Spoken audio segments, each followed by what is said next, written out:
Olá, eu sou o professor Walter Colichon e essa é a aula sobre barragens e reservatórios. É uma aula introdutória para os assuntos de regularização de vazão e propagação de cheias em reservatórios.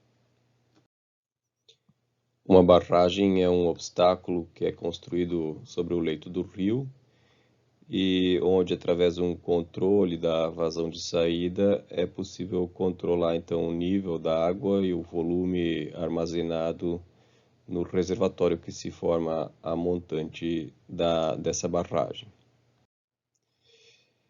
Para que servem as barragens? A gente tem barragens para reter volumes. Esses volumes de água podem ser utilizados em períodos de baixa vazão. Essas são as chamadas barragens de regularização de vazão, que têm reservatórios de volume significativo e servem para abastecimento urbano, irrigação e geração de energia. Também temos barragens para aumento do nível da água, que são importantes para navegação, para geração de energia e também para transposição de bacias, por exemplo. Existem barragens para controle de cheias, em que o reservatório se mantém vazio a maior parte do tempo, à espera de uma cheia que possa ser atenuada pela retenção da água nesse reservatório.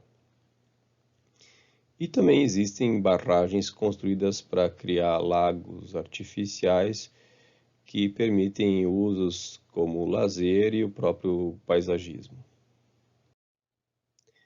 A ideia da construção de barragens, ela não é recente. Existem barragens construídas no Oriente Médio há mais de 5.000 anos, resquícios dessas barragens de 5.000 anos, e barragens construídas pelos romanos na Europa ainda operam em alguns locais, como na Espanha, em que essa barragem construída pelos romanos no século I ou II da era atual, ainda continua sendo o principal fonte de água para uma cidade de 60.000 habitantes.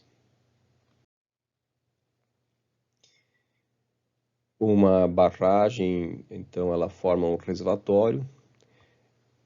Nesse reservatório normalmente há uma tomada d'água. Essa tomada d'água leva água para o uso principal, para os principais usos da água.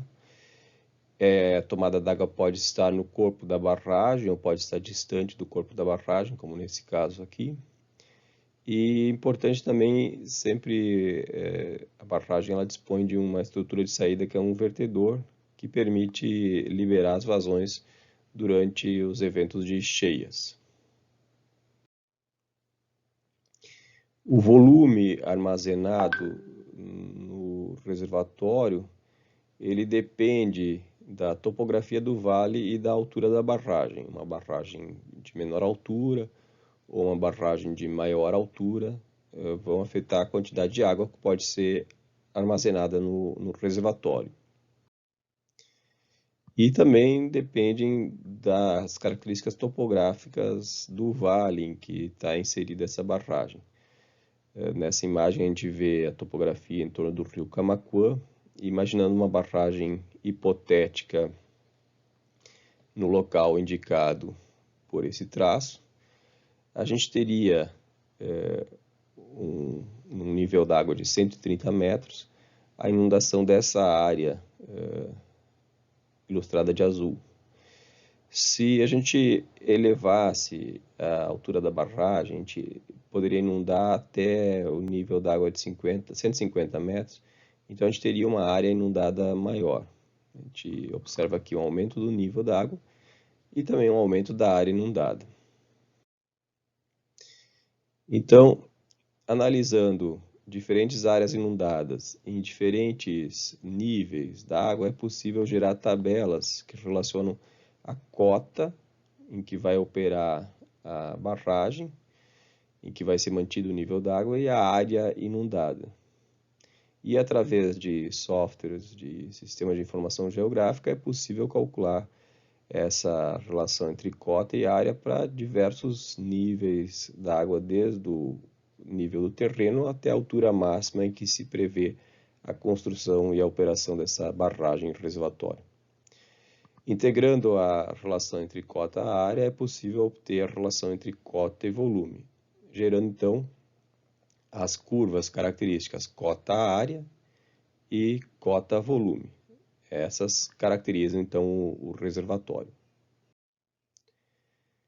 Além disso, um reservatório e uma barragem, eles têm uma determinada vazão de entrada e uma determinada vazão de saída, que inclui vazão de atendimento à demanda e também vazões de saída emergenciais pelo vertedor, por exemplo. Dentro do reservatório, não é possível operar com um nível da água inferior ao nível que permite atender à demanda. Se eu tenho uma tomada d'água para atendimento à demanda, como ilustrado aqui, nessa posição, esse reservatório não pode operar num nível inferior ao nível identificado aqui como nível mínimo operacional. Abaixo desse nível mínimo operacional, existe uma certa quantidade de água armazenada, e essa é chamada de volume morto do reservatório. Os reservatórios também normalmente têm níveis máximos operacionais. São os níveis máximos recomendáveis por questões de segurança e que não deveriam ser superados, pelo menos não frequentemente. Entre o nível máximo operacional e o nível mínimo operacional está o chamado volume útil. É esse volume útil que pode ser utilizado para atender à demanda quando a vazão de entrada é inferior à vazão necessária para atender à demanda. E, finalmente, a gente tem o nível máximo maximorum, que é um nível de emergência que acontece somente durante as maiores cheias. Existem tomadas d'água para usos mais diversos, por exemplo, para geração de energia. A gente tem uma tomada d'água que pode estar localizada numa posição mais baixa ou mais alta dentro do reservatório. Existem tomadas d'água para abastecimento, por exemplo, que utilizam bombeamento. Também essa tomada d'água pode estar posicionada mais baixo ou mais alta dentro do reservatório. Existem situações em que a barragem também dispõe de estruturas de saída, como descarregadores de fundo, que permitiriam atender demandas de vazão ambiental, por exemplo, a jusante, ou que permitiriam esvaziar completamente o reservatório, como é necessário em reservatórios de controle de cheias, por exemplo. Outras estruturas de saída muito importantes são os vertedores. Os vertedores, eles permitem a saída de grandes vazões durante as cheias e eles evitam que aconteça o galgamento, ou pelo menos são dimensionados para tentar evitar que aconteça o galgamento, que seria a subida do nível d'água, de tal forma que a água passasse a correr por cima do corpo da própria barragem. Isso deve ser evitado, então os vertedores são construídos de forma adequada para dissipar energia, para evitar erosão e permitir a saída dessa água de forma segura. Outras estruturas de saída da água que eventualmente existem em barragens são as mais diversas. Aqui, por exemplo, ilustrando a situação de escadas de peixe que permitiriam então o movimento dos peixes entre a parte de jusante e a parte de montante da barragem. Os vertedores, eles podem ser construídos com comportas, em que a operação dessas comportas faz aumentar ou diminuir a vazão de saída, ou podem ser vertedores livres, que são desprovidos de comportas e permitem a passagem livre da água, desde que o nível da água no reservatório supere a cota da soleira desse vertedor. A diferença entre os dois, em geral, é que um vertedor com comportas implica em maiores custos de manutenção, de operação e também de instalação. Então, normalmente barragens menores têm vertedores livres e barragens maiores contam com vertedores com comportas. Para analisar os problemas de propagação de cheias em reservatórios e o problema de regularização de vazão com reservatórios, a gente normalmente considera que o reservatório é um sistema adimensional, em que a gente tem uma vazão de entrada e uma vazão de saída, e um certo volume armazenado. Tanto a vazão de entrada como a vazão de saída e o volume armazenado são funções do tempo.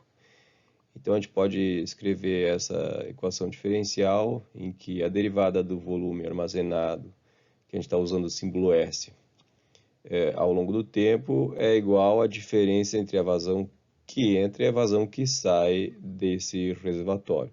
Quando a vazão que entra é maior do que a vazão que sai, a gente tem uma derivada positiva, ou seja, o volume aumenta ao longo do tempo. Quando a vazão que sai é maior do que a vazão que entra, a gente tem uma derivada negativa. Em outras palavras, o volume está diminuindo ao longo do tempo. Essa equação diferencial, ela muitas vezes ela é utilizada na forma discreta para os cálculos que a gente faz quando a gente analisa a propagação de cheias e os cálculos que a gente faz quando a gente analisa a regularização. Nesse caso, a gente tem uma variação de volume ao longo de um período de tempo discreto, ΔT, é um período finito de tempo, e a vazão de entrada e a vazão de saída, que nessa equação aqui são instantâneas. Aqui a gente tem uma vazão de entrada e uma vazão de saída, que são valores médios ao longo do intervalo de tempo ΔT. Esse tracinho indica vazão média de entrada ao longo do ΔT, e esse tracinho significa vazão média de saída ao longo do ΔT. Então, resumindo essa aula, a gente viu o que são barragens e reservatórios e para que eles servem. Nós vimos as características do reservatório, em especial a curva cota área-volume e como ela é obtida. A gente falou sobre estruturas de descarga, como vertedores e descarregadores e tomadas d'água. A gente falou da equação de balanço hídrico no reservatório. E nas próximas aulas a gente vai falar sobre propagação de cheias e sobre regularização de vazões. A regularização de vazões tem foco no comportamento do reservatório durante longos períodos, incluindo cheias e estiagens, mas principalmente nas estiagens e no atendimento à demanda durante as estiagens. E a propagação de cheias em reservatórios tem foco no comportamento do reservatório e da barragem durante os eventos de vazões mais altas. Até mais!